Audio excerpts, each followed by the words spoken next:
My name is Marie Dubois, and for 30 years I worked as head florist at the Ritz Paris. In that time, I arranged flowers for presidents, royalty, celebrities, and dignitaries from around the world. Discretion was essential in my position. Guests trusted that their private moments would remain private, but August 30th, 1997 changed everything for me. That was the night I delivered the final flower arrangement Princess Diana would ever receive. And the card that came with it contained information that no florist, no hotel employee, no member of the public should have known. Let me start from the beginning, because understanding the Ritz Paris and my role there is crucial to understanding why what happened that night was so extraordinary. The Ritz Paris isn't just a luxury hotel, it's an institution. Since 1898, we've hosted everyone from Marcel Proust to Coco Chanel, from Ernest Hemingway to countless heads of state. By 1997, the hotel was owned by Mohammed Al Fayed, which made it a natural sanctuary for his son Dodi and by extension Princess Diana's head florist. I wasn't just arranging centerpieces. I was responsible for creating environments that reflected our guests' personalities, their moods, their most intimate moments. I learned to read people through their flower preferences. Some guests wanted ostentatious displays to project power. Others preferred subtle arrangements that wouldn't draw attention. Diana fell into the latter category. I first met Princess Diana in July 1996, more than a year before her death. She'd begun staying at the Ritz occasionally, always requesting the utmost privacy. Her flower preferences were telling: white roses mixed with baby's breath, simple and elegant, never overpowering. She once told me that flowers should whisper and not shout, which perfectly captured her approach to beauty and grace. Over the months, I came to know Diana not as the world saw her, the glamorous princess, but as a woman seeking moments of peace away from relentless scrutiny. She would sometimes visit our flower shop in the hotel's lower level, just to breathe in the fragrances and watch me work. She had a natural understanding of floral symbolism that most people lack. "White roses for new beginnings," she said during one visit in early 1997. "I'll need a lot of those soon." I didn't understand then that she was talking about her divorce from Charles becoming final, or her hope for a new life with someone who might truly love her. By the summer of 1997, Diana's visits to the Ritz had become more frequent, often accompanied by Dodi Al Fayed. Their relationship was clearly developing into something serious, despite media speculation and family disapproval. They seemed genuinely happy together, and their flower requests reflected this: warmer colors, more romantic combinations, arrangements that spoke of love and possibility. That's why the events of August 30th were so jarring. Diana and Dodi had spent the day shopping and dining around Paris. They returned to the hotel in the early evening, and as usual, I was asked to prepare fresh flower arrangements for their suite. Diana's standard request: white roses with baby's breath.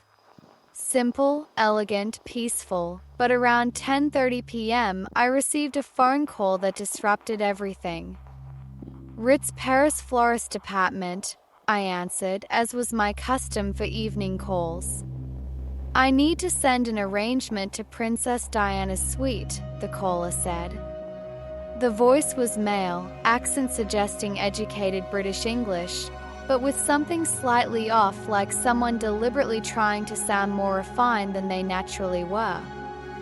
"Certainly, sir. What type of arrangement were you thinking?" "Very specific requirements," he replied.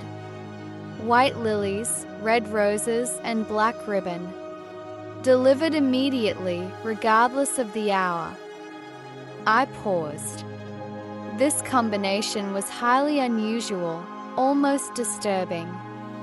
White lilies are strongly associated with funerals and death in French culture. Red roses can symbolize passion, but in combination with lilies and black ribbon, they suggest blood and violence. Black ribbon is exclusively used for mourning or condolences.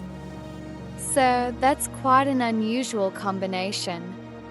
Are you certain about the black ribbon? It typically signifies mourning. I'm completely certain, he replied firmly. Princess Diana will understand the significance. May I ask your relationship to Princess Diana? We have security protocols for all deliveries. I'm a longtime admirer. Someone who's been watching her journey for many years. The word watching made me uncomfortable, but I continued with the order details. The caller identified himself as John Mitchell, provided a London address, and paid by credit card over the phone. Everything seemed legitimate from a business perspective, but the flower combination remained troubling. When would you like this delivered? Immediately. Before midnight. It's extremely important that she receives this tonight. There was an urgency in his voice that went beyond romantic gesture or fan appreciation. This felt like a deadline, not a preference. I prepared the arrangement as specified, though every instinct told me not to. White lilies dominated the display, at least a dozen stems, their trumpet-shaped blooms creating an almost funeral spray appearance. The red roses were interspersed throughout, but their vibrant color made them look like drops of blood against the white petals. The black ribbon was wrapped around the vase and tied in a bow that resembled mourning dress. As I worked, I found myself thinking about flower symbolism across different cultures. In Victorian England, florography, the language of flowers, was used to communicate messages that couldn't be spoken aloud. Lovers sent coded messages through carefully chosen bouquets. But this arrangement didn't speak of love, it spoke of ending, of finality, of death. The card envelope was sealed, addressed simply to Diana in careful handwriting. As head florist, I typically respected guests' privacy and didn't read personal messages. But something about this delivery felt significant enough that I carefully opened the envelope and read the card before resealing it. What I found made my hands tremble. The tunnel awaits at midnight. Love always finds a way to set you free. Your devoted admirer, J.M. I stared at those words for several minutes, trying to understand their meaning. The tunnel awaits at midnight. What tunnel? Why midnight? The message didn't sound like typical fan correspondence or romantic gesture. It sounded like a prediction. Or worse, an appointment that I almost refused to deliver the arrangement. Every professional instinct told me this was wrong, possibly dangerous. But I reasoned that Princess Diana had experienced security teams who vetted all her communications. If the message was threatening, they would handle it appropriately. I knocked on the suite door around 11:15 p.m. Diana answered personally, which was unusual. Typically, security or Dodie would handle deliveries. She looked radiant but tired, wearing a simple black dress as if she'd been preparing for an evening out. "Oh," she said, accepting the arrangement. "They're beautiful but quite dramatic." "Who sent them?" "A gentleman named John Mitchell," I replied, handing her the card envelope. "He said you would understand the significance." Diana's expression changed immediately when she heard the name. Not recognition exactly, but something deeper, a shadow of concern, perhaps fear. She opened the card and read it silently, her face growing visibly pale. "Marie," she said quietly, "this is going to sound unusual, but did this John Mitchell provide any additional information?" A phone number, specific address, anything that might help identify him. I provided the London address from the credit card transaction. Diana wrote it down on hotel stationery with trembling hands, then asked me to wait while she made several phone calls from the suite's private line that I couldn't hear entire conversations, but I caught fragments. Someone knows our exact plans. How is that possible? The tunnel reference is too specific. Yes, I think we should cancel and stay in tonight. Paul, we might need to change the departure route. Someone sent a message about the tunnel. I don't care if it sounds paranoid. When she returned, Diana appeared shaken but determined. She was no longer the relaxed woman who'd answered the door. She looked like someone who'd just received a death threat. Marie, I need you to do something very important for me. If anything happens tonight, anything unusual or tragic, I want you to remember this conversation, these flowers, and especially that card.